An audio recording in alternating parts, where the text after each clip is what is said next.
this exercise is designed to be ridden as two 20-metre circles in the school. You can either have those 20-metre circles individually, you can build them together as two figure of eights.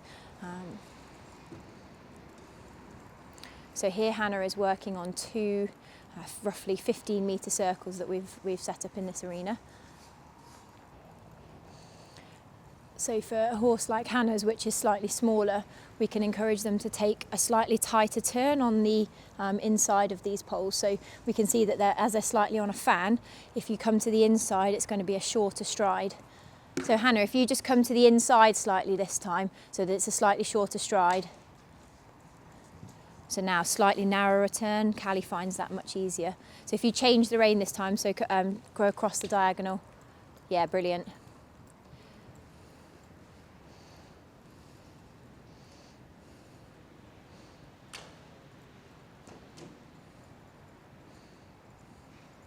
That's it, then keep coming.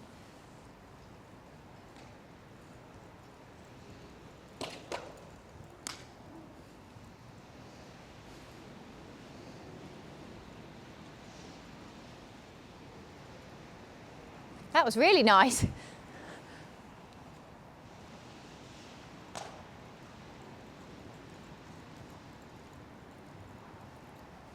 So as the horse is going through these exercises, we see that she starts to take a much bigger step in her stride and starts to open the stride out a little bit more and have some more activity.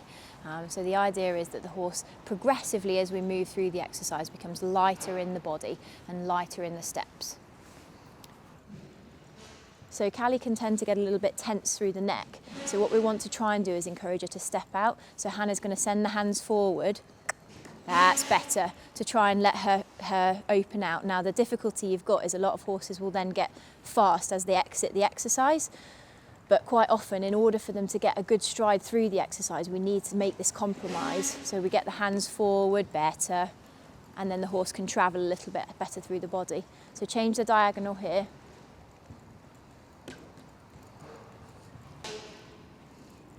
So because Callie become a little bit tense, that's why she is occasionally dropping behind the vertical.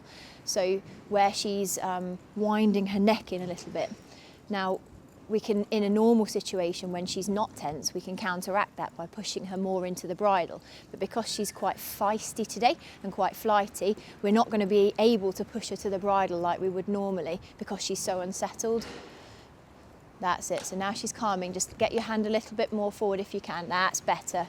So now, because she's starting to settle, she's had a little sneeze. We're starting to let a bit of that tension out. Good. That's it. Allow the length in the rein now. Lovely. Keep the leg. That's it. Little leg. Good. Now another sneeze. So that's when we see she starts to soften out over the body as she's starting to let go of the tension. Good. Lovely. Well done. That's it. Relax the hands if you can. Good. So Hannah has beautiful still hands, but you see that Callie starts to fix against those a little bit, and it's just trying to work with her in this situation where she can become a bit tense to encourage her to open out in the frame as much as possible without her running off. So because Doris is a slightly better striding horse, we can use exactly the red part in the centre of the pole, and it's a perfect stride for her to get to. If Sally, let's say, wanted to allow some more medium, she might go to the edges of the pole to allow her to stretch out a little bit more. Or if she wanted to collect her, she might come slightly tighter in the pole so that she can encourage Doris to take a slightly smaller step.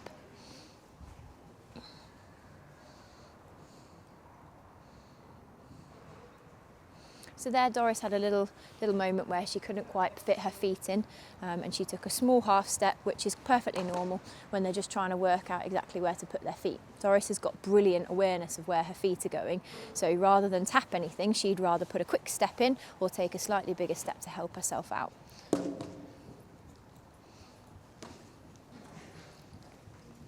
That's it. So this time, Sally, just go straight into the change of rein from here. So like straight across the diagonal, and do it as a full figure of 8.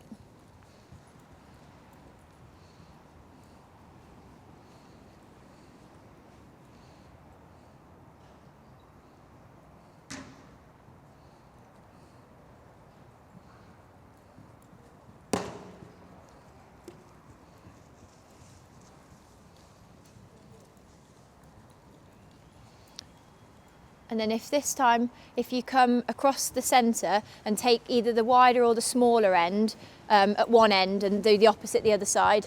So maybe go like narrower this side and wider the other. So if you wanted to encourage your horse to take more medium steps, you would take the wider portion of the pole there. So we see that Doris starts to open out her stride. And then Sally will make a change of rein across the centre again. And then use the right side to encourage her to shorten the steps by using the side that's closer to the centre of the circle, and we get a lovely elevator trot. Good. All right, I'd walk and rest there with her. So here we've modified the centre of the exercise to be used in canter. So we're working again off two 15-metre circles, and we're using a left to right canter. So this horse is proficient with changes, so she is creating a canter change over the cross of the centre. However, if your horse is not ready for changes, then you could trot through the centre so that you're able to change the rein. So the benefit of changing from left to right is it improves the horse's suppleness, because we're changing from left bend to right bend. And obviously using a change in the centre, this can help to encourage your horse to learn to change over a pole.